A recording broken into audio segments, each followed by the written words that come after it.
Now I wanted to go back to verse 21 because verse 21 में हमने प्रकृति की बात की लेकिन पुरुष की बात नहीं की और वो इम्पोर्टेंट है। सो इसमें भगवान क्या कह रहे हैं, इस वर्स की सेकंड लाइन जानना जरूरी है। वर्स 21 इसकी सेकंड लाइन है, पुरुषः सुख दुखानाम भोक्तृत्वे हेतु उच्यते।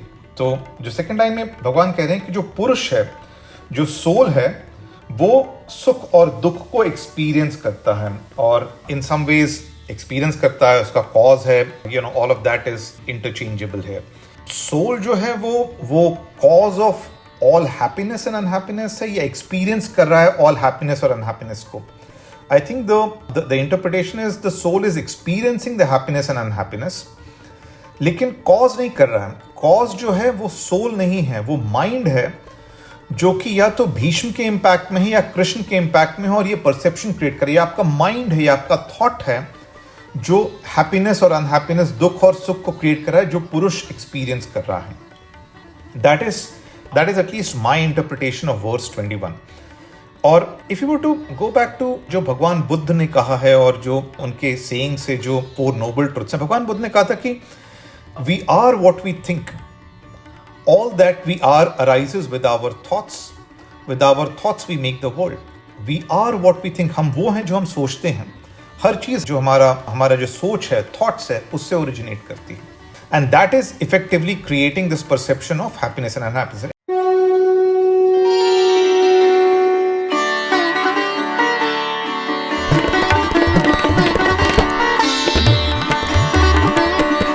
और दिस इज एपिसोड 53। एपिसोड 52 में हमने चैप्टर 13 शुरू किया था।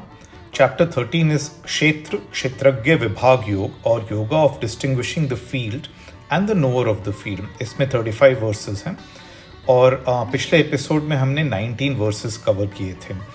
आज हम इसके बाकी 16 वर्सेस कवर करेंगे और इसके बाद ये चैप्टर समाप्त हो जाएगा।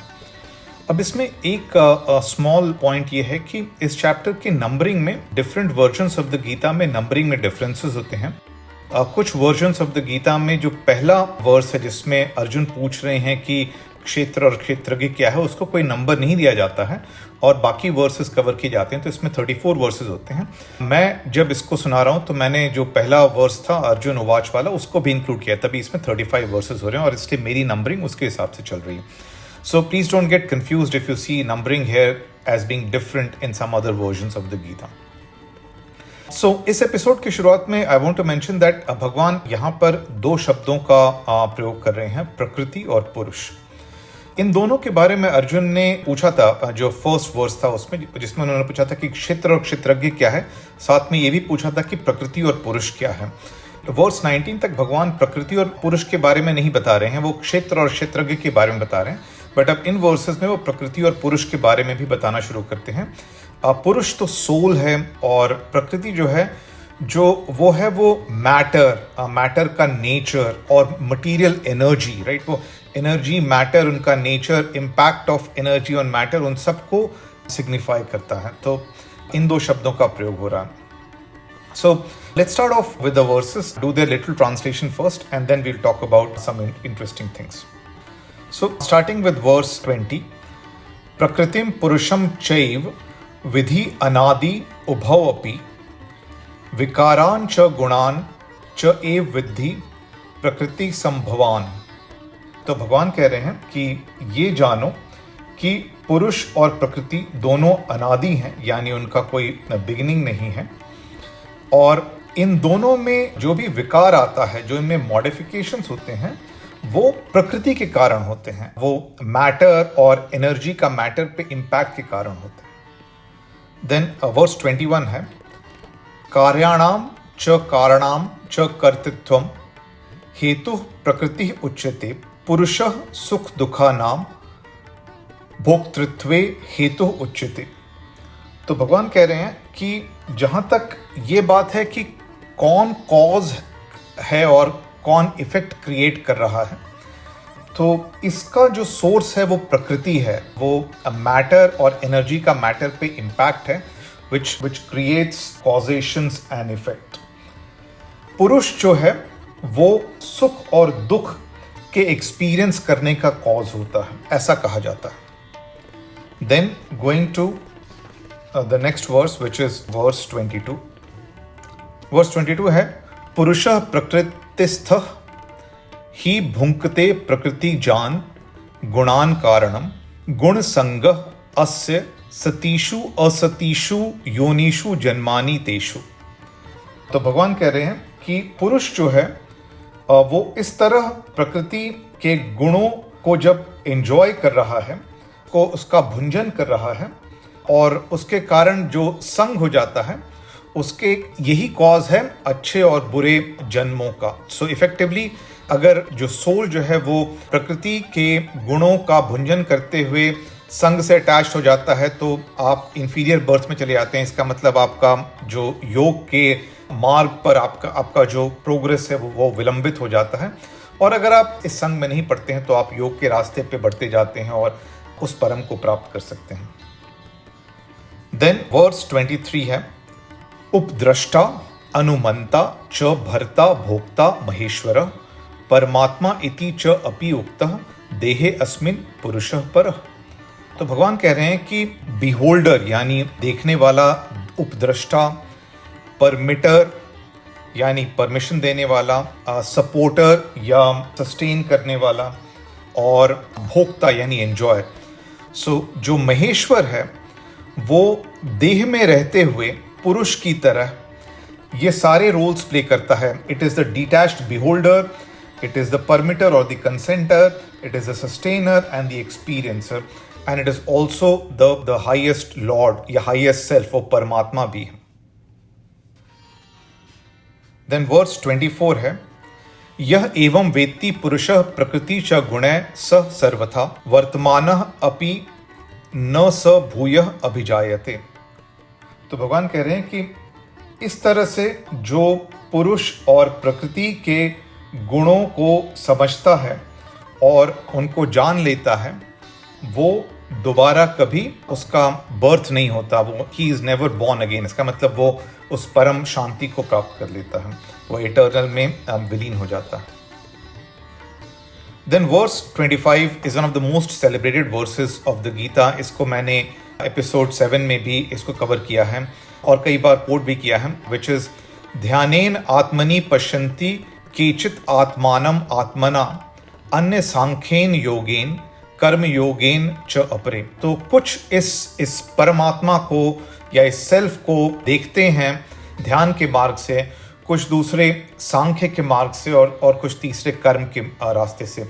और यहाँ पर मैंने कहा था कि भगवान बता रहे हैं 3 रास्ते हैं उन तक पहुँचने के, सांख्य योग या ज्ञान योग, कर्म योग और ध्यान योग। So this is verse 25।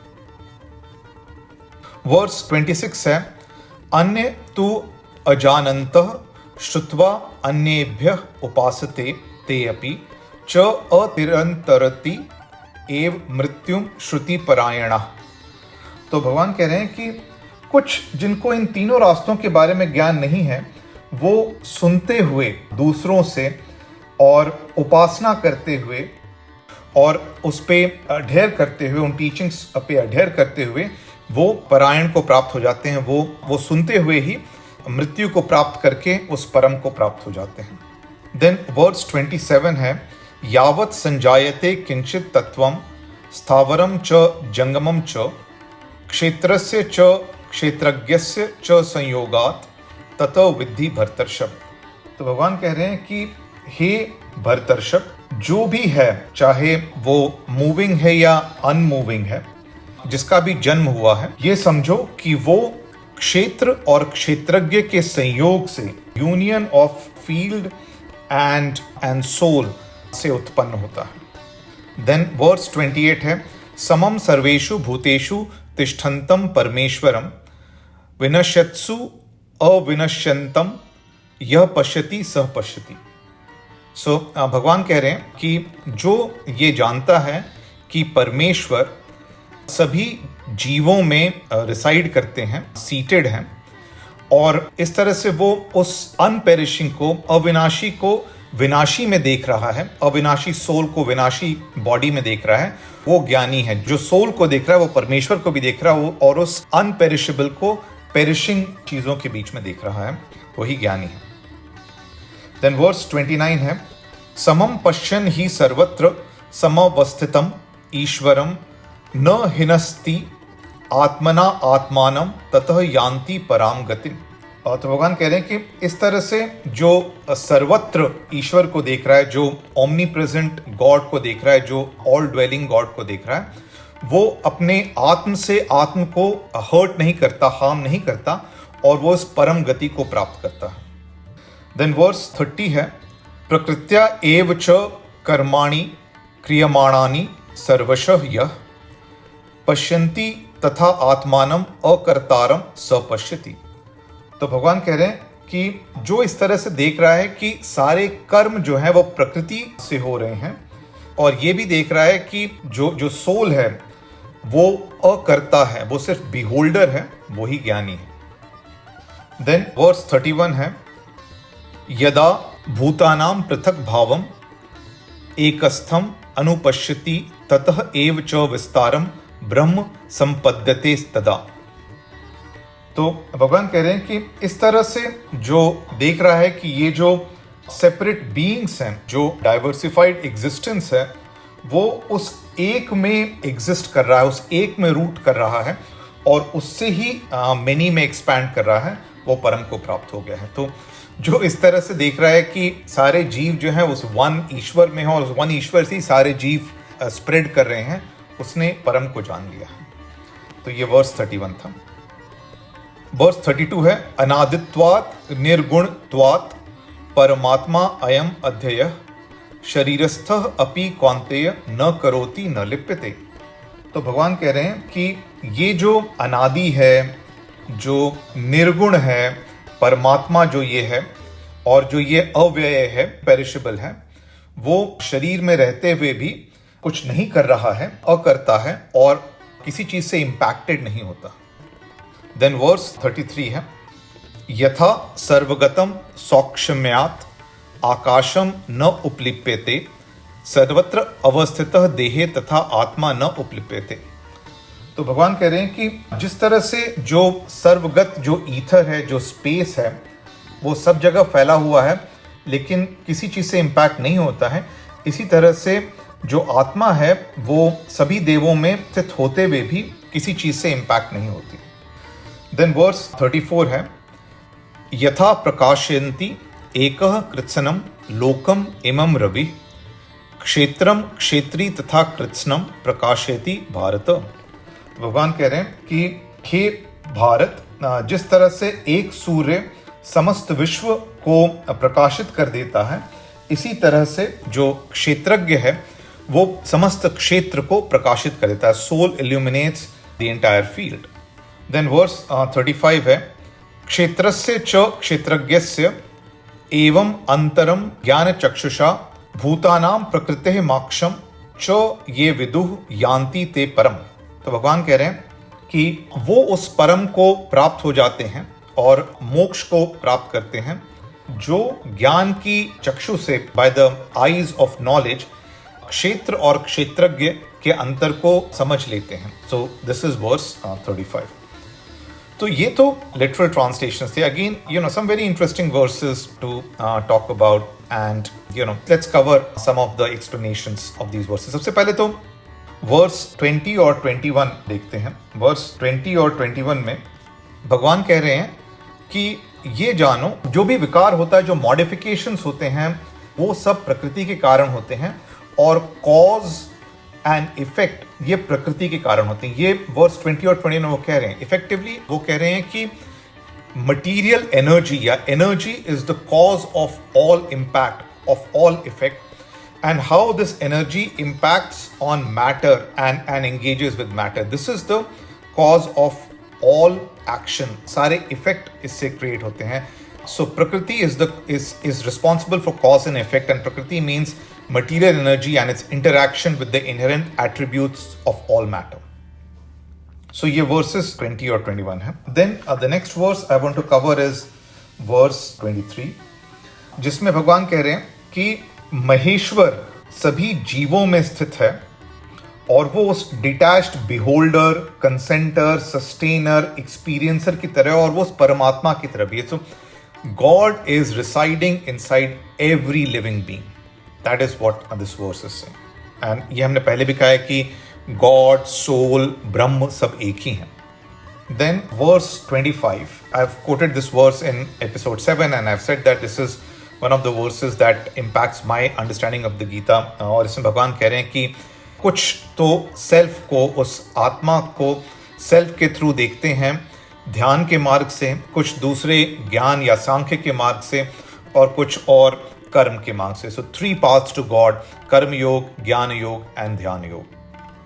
Then verse 26 is also important, right, जो कि इसकी तुरंत बाद है, जिसमें भगवान कहते हैं कि जिनको ये 3 रास्ते नहीं भी पता है, वो अगर सिर्फ सुन रहे हैं ये, और सुनते हुए वो उपासना कर रहे हैं, इन एंशिएंट लर्निंग्स के ऊपर अडेयर कर रहे हैं, वो भी मुझे प्राप्त कर लेते हैं. सो डिवोशन, बिलीफ, उसका पावर दिखाया जा रहा है. पूरा चैप्टर 12 भक्ति योग था और उसमें हमने बार बार इसकी बात की है. So again in some ways God is repeating that same point. Then verse 28, 31, 32 भी इंटरेस्टिंग वर्सेस हैं, क्योंकि इनमें भी भगवान बार बार कह रहे हैं कि वो हर एक बीइंग में रिसाइड करते हैं. सो इफेक्टिवली वर्स 27 में कहते हैं कि जो ये देखता है कि परमेश्वर सभी जीवों में स्थित है, वो इम्पेरिशेबल, सभी पेरिशिंग में, वो बुद्धिमान है. वर्स 29 में कहते हैं कि जो ये इस तरह से सर्वत्र ईश्वर को देखता है, उनको ओमनी प्रेजेंट जानता है, वो सुप्रीम को प्राप्त करता है और आत्म से आत्म की हानि नहीं करता. देन वर्स 31 में कहते हैं कि जो इस तरह से ये देखता है कि सारे बीइंग्स जो हैं उस एक में एग्जिस्टेंट हैं और उस एक से उन्होंने एक्सपैंड किया है, वो ब्रह्म में मिल जाता है. So all the beings exist in that one Lord, one eternal, और उस वन इटर्नल से वो सारे स्प्रेड आउट कर रहे हैं, वो ब्रह्म को प्राप्त करता है, वो परम को प्राप्त करता है. एंड देन वर्स 32 में वो कह रहे हैं कि ये जानो कि ये जो परमात्मा है वो अव्यय है, यानी इम्पेरिशेबल है, वो अनादि है, यानी बिगिनलेस है, वो निर्गुण है, यानी फ्री फ्रॉम एट्रीब्यूट्स है. And all of these words are being used. वो सभी शरीरों में, वो शरीर में रहते हुए भी कुछ नहीं कर रहा है और इम्पैक्टेड नहीं हो रहा. तो again Lord and soul, this imperishable, beginningless, nirgun is inside the body. So God resides in every being, the imperishable amidst the perishing as the soul. So these were some of the verses that I wanted to talk about. Now I wanted to go back to verse 21 because verse 21 में हमने प्रकृति की बात की लेकिन पुरुष की बात नहीं की और वो इम्पोर्टेंट है. सो इसमें भगवान क्या कह रहे हैं, इस वर्स की सेकंड लाइन जानना जरूरी है. वर्स 21 इसकी सेकंड लाइन है, पुरुषः सुख दुखा नाम भोक्तृत्वे हेतु उच्यते. तो जो सेकंड लाइन में भगवान कह रहे हैं कि जो पुरुष है, जो सोल है, वो सुख और दुख को एक्सपीरियंस करता है और इन सम वेज एक्सपीरियंस करता है, उसका कॉज है, all of that is interchangeable है. सोल जो है वो cause of all happiness and unhappiness है या एक्सपीरियंस कर रहा है ऑल हैप्पीनेस और अनहैप्पीनेस को. I think the interpretation is the soul is experiencing the happiness and unhappiness, लेकिन कॉज नहीं कर रहा है. कॉज जो है वो सोल नहीं है, वो माइंड है जो कि या तो भीष्म के इम्पैक्ट में है या कृष्ण के इम्पैक्ट में है और ये परसेप्शन क्रिएट करे. आपका माइंड है या आपका थॉट है जो हैप्पीनेस और अनहैप्पीनेस, दुख और सुख को क्रिएट कर रहा है, जो पुरुष एक्सपीरियंस कर रहा है. That is at least my interpretation of verse 21. और if you were to go back to जो भगवान बुद्ध ने कहा है और जो उनके सेइंग से जो 4 नोबल ट्रुथ्स हैं, भगवान बुद्ध ने कहा था कि we are what we think, all that we are arises with our thoughts we make the world. We are what we think, हम वो हैं जो हम सोचते हैं. हर चीज जो हमारा जो सोच है, थॉट्स है, उससे ओरिजिनेट करती है. And that is effectively creating this perception of happiness and unhappiness. In fact, भगवान बुद्ध के मार्ग में 4 noble truths कहे जाते हैं. इसमें पहला तो यह है कि there is suffering, दुख है. I mean, we aren't quite happy, right? और अगर हम होते भी हैं तो that happiness is transitory because वो suffering आ जाता है फिर. So पहला है कि there is suffering, वो दुख है. और दूसरा important है कि ये suffering जो है इसका कारण है और हमारा माइंड, हमारा थॉट इसका कारण है. There is a concept of dependent arising that is talked about in Buddhism quite a lot, which is that happiness and unhappiness is a dependent which arises from our mind and the thoughts in our mind. और तीसरा Nobel truth है कि आप इससे free हो सकते हैं अगर आप ये समझ लें कि आपके सफरिंग का कारण आपका मन है, उसकी सोच है। तो जो पुरुष की जो सफरिंग है वो थॉट अगर सही हो तो वो चेंज हो सकती है। और इसके लिए भगवान बुद्ध का वो 8-fold पाथ है एनलाइटनमेंट के लिए। So again I like to quote different places and different sayings because मुझे तो उन्हें काफी सिमिलैरिटी लगती है। Lastly I will just recap chapter 13। हम इस चैप्टर के एंड में आ गए हैं और मेरे हिसाब से इस चैप्टर में 5 लर्निंग्स हैं। पहला तो ये कि क्षेत्र वो है जहां पे राइटियस बैटल खेला जा रहा है, वो आपका शरीर है, और क्षेत्रज्ञ सोल है। सोल, गॉड और ब्रह्म ये तीनों एक ही हैं और इनके लिए सिमिलर वर्ड्स का प्रयोग होता है। अनादि, इम्पेरिशेबल, निर्गुण, बियॉन्ड एग्जिस्टेंस और non existence, pervading everything and everywhere, unattached to creation yet the mainstay of all, free from attributes yet enjoyer of them all, सारे एनिमेट और इनएनिमेट के अंदर और बाहर सब जगह, incomprehensible, indivisible yet appearing in countless beings, light of all lights, beyond darkness, knowledge itself and the objective of knowledge, the goal. तो ये ही वो गॉड, सोल, ब्रह्म सब इंटरचेंजेबली यही उनका इम्प्लीकेशन। थर्ड है कि God is the objective of all action and yoga, हर चीज का ऑब्जेक्टिव गॉड है। But it is important to know which side of God, क्योंकि God can not say that only the positive side is mine and not the negative side, because everything originates from God. और ये positive side क्या है ये याद रखना जरूरी है। It is humility, freedom from hypocrisy, non violence, forgiveness, rectitude, service of guru, purity of mind and body, steadfastness, self control, dispassion to sense objects, absence of egotism, understanding of pain that is there in birth, illness, old age and death, non-attachment, constant even-mindedness in desirable and undesirable circumstances, unswerving devotion to me or to him, and perseverance in the quest for self-knowledge and what is the essence, right? So that is the third learning. Fourth learning है कि भगवान हर एक जीव में reside करते हैं soul की तरह। सारे जीव उस एक में एग्जिस्ट करते हैं और एक से स्प्रेड आउट होते हैं। और जब वो जो एक है वो सोल और गॉड वो अगर जीवों में रिसाइड कर रहा है तो वो एक बिहोल्डर है, एक कंसेंटर है, एक एंजॉयर है, एक सस्टेनर है। वो देख रहा है लेकिन कर्म नहीं कर रहा है या कुछ कर नहीं रहा है और इम्पैक्ट नहीं हो रहा।